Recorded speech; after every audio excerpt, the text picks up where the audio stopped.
Alright, next one up is this 2015 Infiniti Q50. Going to be replacing the rear bumper and the driver's side tail light. Backed into somebody in a parking lot. They actually hit each other backing out at the same time. So only it's got a couple gouges here and one in here, a little dent, and it's waved in here a little bit. It popped in and the customer popped it back out just to make it look decent until he got it here, but they didn't want to leave it with me for more than really a day, so I just got him a new one. Gonna get it painted where I can just swap it out in one day. Be back when I got this one off. Alright, the original bumper's got some little foam pads here. I'm gonna rip those off and transfer them to the new one. And also when I got the tail light out, I thought this was sort of odd in here. These three pins where the connector goes in for the LED board, this is the one that came out of it. It's got a socket glued to the board right there. Just have to focus. There we go. So I'm going to have to try to break. I think when they unplugged this one over here, it just came unglued from the board. I can see some glue underneath. But I really need that glued down to the board so that I can clip the connector into it. So I'm going to just slowly grab that with some pliers and just wiggle it back and forth and work it off the board. And I'm going to glue it to this one. It's the only thing I can do. Besides getting another light, which I could do that, but if this doesn't work, I'll tell them I'll have to get them another light. But for now, I'm just going to try gluing that in because I got to get this adhesive out anyway to glue those pads into the bumper. I'll do that next. All right, I was able to wiggle that connector off of the old light. This is the new one, and it's basically a press fit over the pins. I decided not to glue it because I don't know if that glue is conductive at all. And if I get some conductive glue between those pins at the bottom, then I could short this thing out. That would be a bad day. So it's pretty tight on the pins. It's pretty much a press fit, like I said, so I'm just going to leave it like that, and it's not going to go anywhere. Be back when I got the bumper ready. Okay, I've got the bumper here. Had a little bit of shipping damage. There's one little nick in it there. That's going to be obvious. So that had to be fixed. One across the top edge. There's actually one spot right on the end where it was impacted this direction. I flattened it out, just sanded the little bump out of it there. This end was a little chewed, softened that up with some 600 wet, same thing there. And this edge right here a little bit, same thing. Got bent a little bit around this corner. I'm gonna have to heat that, bring this piece back out like that, get that kink out of it. There's kind of a molded kink in it already, so it just bent right there along that ridge. It's not even showing up on the outside, but it's got the bumper curved. It needs to be turned a little more like that. Got one more spot under here. It's really not going to be visible, but since I had it out, I went ahead and put a little bit in that little bitty scratch that was there. I started to leave it, but I might as well put something on it while I can, since I had the glue out. It's raw plastic. It'll have to get scuffed and also coated with adhesion promoter and then sealed before I can even paint it. But there is also a little bit of a dent right here. You can see right in there, a little bit of a low spot in it. Something may have gotten set on it or whatever. It came all the way from Tacoma, Washington. I'm in Mississippi, so it's been through it. I'm going to heat that with a heat gun and push it from the back side, push it up. I think I can get it most of the way out like that where it's not really visible. Since it's in a curved portion of it, if I can get it rounded back out, then I won't have to put any filler in it. I definitely don't want to do that. I'm going to go ahead and let that epoxy harden up. Then I can go ahead and sand that out, get that ready for a little bit of primer. But I'm going to go ahead and work on this area here with a heat gun while that's setting up. I think I failed to mention this is an OEM Infiniti bumper. The only reason I ordered it from so far away is because I got about $150, almost $200 off list, including shipping. But I just found a pucker on this side. You see that right in there, high spot. So I'm going to have to heat all this and push it in and see how close I can get it. It's supposed to look like this over here. Kind of an inward curve. Luckily it's on the passenger side. Try to flatten this out. If I have to, I may put just a skim coat of filler and sand it. I really don't want to do that with it being raw plastic like this. I'm going to heat it and sort of let it go back to its natural state as much as it'll go on its own, and then I'll start pushing on it. I don't want to go too far and leave it low. I'll have to fill it, but if I can get it flat enough to where it's not noticeable, then I can paint straight over it. I really don't want to put any filler in this bumper any more than I have to. I've already got 3 little spots in it. But I got the kink out right here, just heated that and held it out and sprayed it down with water till it hardened back up. A little bit over here, I went ahead and did a little bit right there just in case it was pushed in. I can't really tell, I don't have the car yet. At least in here where I can put it on. Everything else looks good. I'm going to work on this spot right here, and I think that'll have it whipped. All right, I've got it blocked out. I heated it up, mashed it in as far as I could get it. Got it blocked with 600 grit wet just to get a little bit of that ridge out. And I think I've got it as close as I'm going to get it. I don't want to put filler in it, so I blocked it flat a little bit. I've got water-based wax and grease remover on it now. Just trying to check it. Looks to me like right in here's where it was. Looks to me like it'll probably be fine with some primer. See if I can get this to wet out. All the bubbles to disappear. There's still a little bit of funny business there, but I think I can prime it out of it. With it being on the passenger side, you can kind of see it right there. A little bit of a low spot and a little bit of a ridge left. But I've got it close enough, I don't think I need any filler. I'm going to put about 3 coats of primer over just this whole area and block it flat and let that be it. I think if I put filler on it, I'll risk putting scratches in the plastic and may just turn it into a big mess. Since that flexible filler, it sands okay and I can actually do it wet, but it's not like sanding body filler. I can't really shape it as well as I'd like, so I think I'd just turn it into a mess if I don't just leave it alone. I'd rather just prime this area and block it nice and flat.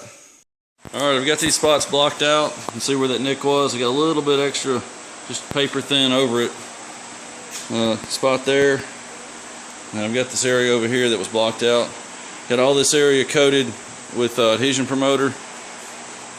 Anywhere the primer is going to land, I actually went beyond the area that I'm going to spray with primer, but I want to make sure that every bit of it sticks so that I can feather it back easily. I'll be back when I got it primed. Alright, primer's on. I thinned the primer a little bit to make sure I got it to soak into those scratches in this plastic since they aren't very deep.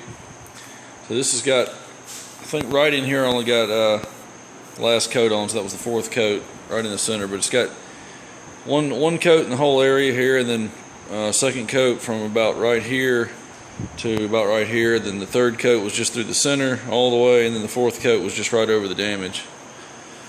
Got some over here. Gonna wet sand all this out with 600. I'll start this area with 400 wet, and I'll go to finish it off with 600 everywhere else. I'll be back when I've got it ready to paint. It's gonna have to have adhesion promoter everywhere. Not in here really, just because it's all gonna be primer, but everywhere that's raw plastics, get adhesion promoter, and then I'll hit the rest of that with the whole bumper with sealer, and then base and clear. Alright, it's ready to go. I'm going to get a static control wipe, which is basically just water and alcohol.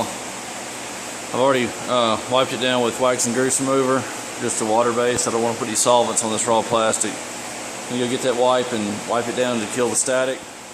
That'll also act as another cleaning step. And I'll be back with the adhesion promoter.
I just got to sit for about 20 minutes. I'll be back with the dark gray sealer.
Well, if that'll sit another 20 minutes, I'll come back with the black base.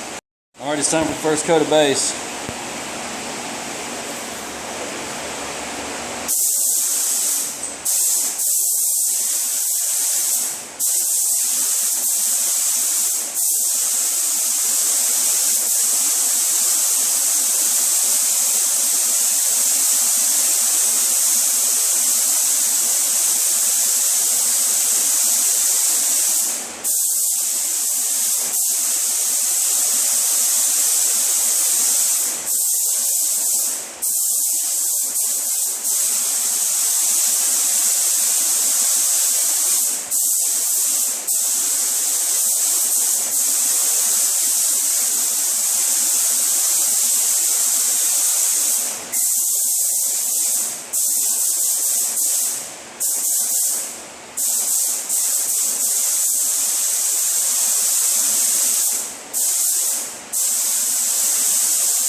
Alright, I think one more coat will be enough.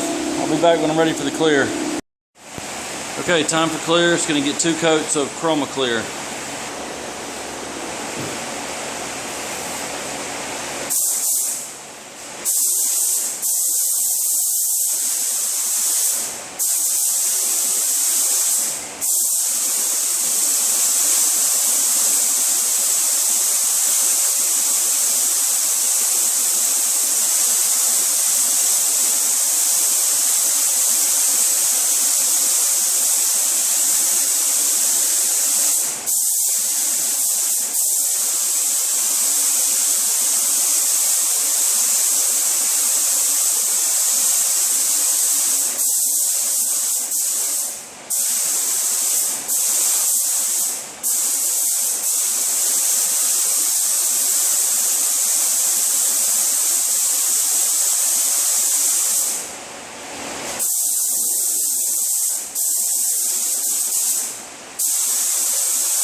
Alright, gonna get one more coat. Be right back later when it's done.